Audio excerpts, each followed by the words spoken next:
Salam Bapak Ibu Saudara yang dikasihi Tuhan, senang sekali kami boleh menjumpai Bapak Ibu Saudara melalui satu renungan firman Tuhan.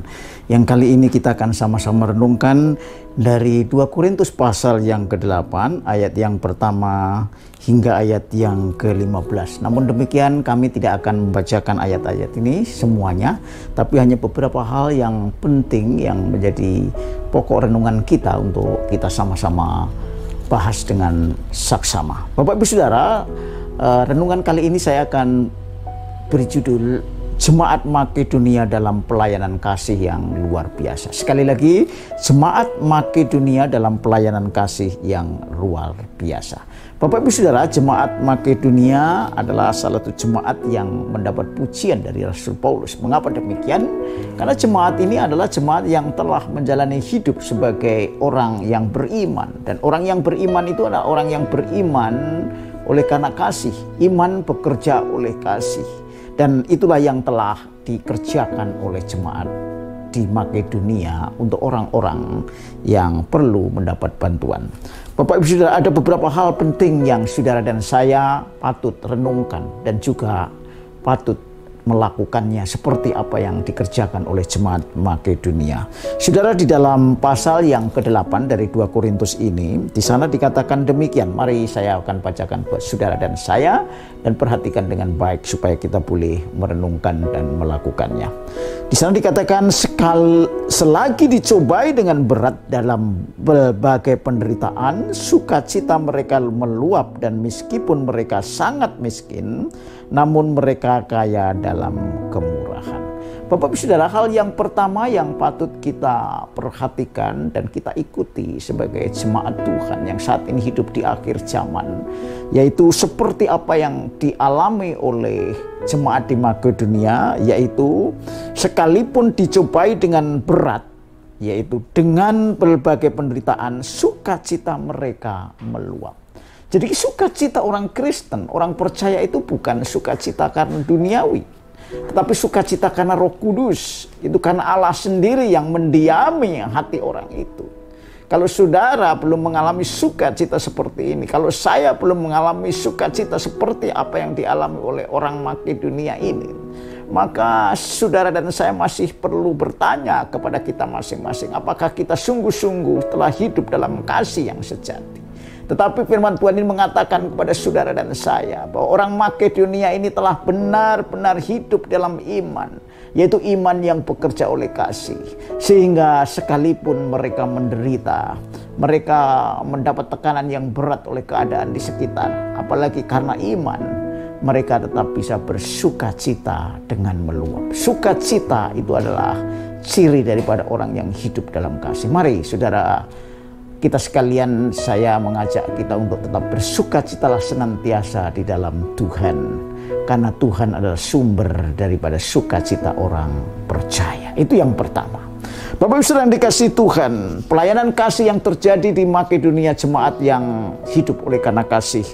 Yang kedua adalah dicirikan dengan ayat yang kedua B yang saya akan bacakan demikian. Meskipun mereka sangat miskin, namun mereka kaya dalam kemurahan. Bapak Ibu Saudara, firman Tuhan telah mengubah cara berpikir kita sebagai orang percaya. Kemiskinan jasmani boleh dialami, kemiskinan materi boleh ada di dalam orang yang percaya. Tetapi orang percaya telah mengalami satu kemurahan hati, sehingga tidak tergantung apa yang dimiliki secara materi, dia bisa menjadi berkat.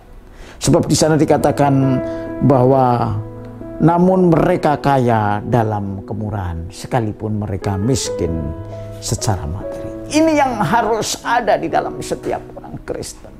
Jadi yang pertama, penderitaan itu tidak menghalangi dia untuk bersukacita. Yang kedua, kemiskinan itu pun juga tidak menghalangi dia untuk bermurah hati. Sebab kemurahan itu bersumber dari hati yang benar, hati yang baik, hati yang sudah diubahkan, hati yang sudah mengenal Tuhan, hati yang sudah bertobat.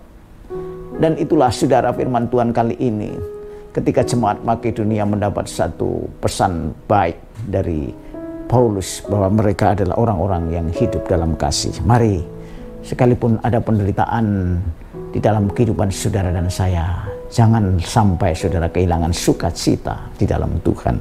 Sekalipun saudara mengalami sesuatu yang mungkin kekurangan secara materi, secara ekonomi, tetapi saudara tidak akan kehilangan dalam kemurahan untuk menjadi berkat bagi orang lain. Itulah ciri orang Kristen dan orang yang percaya kepada Yesus sebagai Juru Selamat dan Tuhan.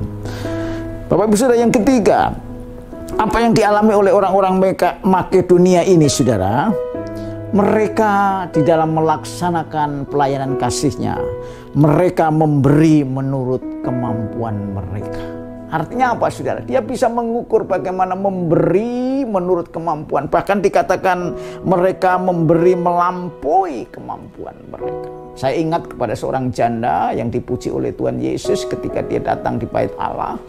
Maka dia memberi dari kekurangannya. Artinya apa? Dia berjalan dengan iman. Sekalipun dia mungkin lebih perlu dari apa yang dia miliki untuk hidupnya, tapi dia lebih memperhatikan orang lain yang jauh lebih memerlukan pertolongan dari apa yang dia miliki. Itu adalah memberi melampaui dari apa yang dia mampu. Dan itu yang harus kita teladani pada kali ini dan seterusnya. Oleh karena itu Bapak Ibu Saudara, marilah kita menjadi jemaat seperti jemaat Makedonia. Sekalipun mereka dalam keadaan kekurangan, tapi mereka boleh menjadi berkat bagi orang lain. Saudara-saudara, dan yang terakhir dari apa yang kita bisa renungkan dari jemaat Makedonia ini yang penuh dengan kasih dalam pelayanan ini adalah sesungguhnya mereka telah memberikan dirinya sendiri kepada Allah, baru memberikan apa kepada Paulus. Artinya begini Bapak Ibu Saudara, apa yang dikatakan di dalam ayat yang kelima, saya akan bacakan buat kita sekalian. Dari ayat yang kelima, mereka memberikan lebih banyak daripada yang kami harapkan. Mereka memberikan diri mereka pertama-tama kepada Allah, kemudian oleh karena kehendak Allah juga kepada kami. Apa artinya? Bahwa mempersembahkan hidup ini dimulai dari persembahan pribadi, bukan apa yang dimiliki seperti harta. Kalau kita boleh menganut jalan benar sesuai dengan ajaran Injil, persembahkan dirimu. Tuhan menginginkan hati, pikiran, perasaan, dan keinginanmu yang kau persembahkan untuk Tuhan. Lebih dari semua harta. Kalau saudara sudah mau menyerahkan apa yang ada di dalam saudara, yaitu jiwa saudara, tubuh saudara, maka saudara tentu pasti akan memberikan apa yang saudara miliki. Harta, kekayaan, apa yang saudara miliki bisa kau persembahkan. Karena kalau dirinya saja rela untuk Tuhan, maka apa yang dia miliki yang bersifat sementara pun Tuhan bisa ubahkan menjadi harta yang kekal untuk persembahan bagi nama Tuhan. Bapak Ibu Saudara, tidak hanya demikian, tapi dia juga bisa mempersembahkan dirinya untuk melayani Tuhan. Karena itu Bapak Ibu Saudara, ada beberapa hal yang hari ini telah kita renungkan. Kita boleh mencontoh bagaimana sikap Makedonia, maksudnya sikap jemaat Makedonia yang menjalani kehidupan dalam kasih yang luar biasa. Yang pertama, sekalipun dia dicobai dengan berat, dia tetap tidak kehilangan sukacita di dalam hidup sebagai orang percaya. Yang kedua, sekalipun mereka sangat miskin, dia tetap berkemurahan bagi orang-orang yang membutuhkan pertolongan. Yang ketiga, dia bisa memberikan apa yang dia beri kepada orang-orang yang memerlukan sesuai dengan kemampuan, bahkan melampaui dari kemampuan. Dia lebih memperhatikan orang lain yang lebih membutuhkan dari dirinya yang sudah cukup dengan apa yang dia miliki. Dan yang terakhir, dia memberikan dirinya kepada Allah terlebih dahulu, baru kemudian apa yang dia miliki untuk Tuhan. Jangan terbalik, kita bisa memberikan apa yang kita miliki, yaitu apa yang di luar diri kita, materi kita, kekayaan kita, aset kita, tetapi diri kita tidak kita berikan kepada Tuhan. Itu adalah bukan prinsip kekristenan yang benar, tapi yang benar adalah kita berikan diri kita sepenuhnya dulu kepada Allah.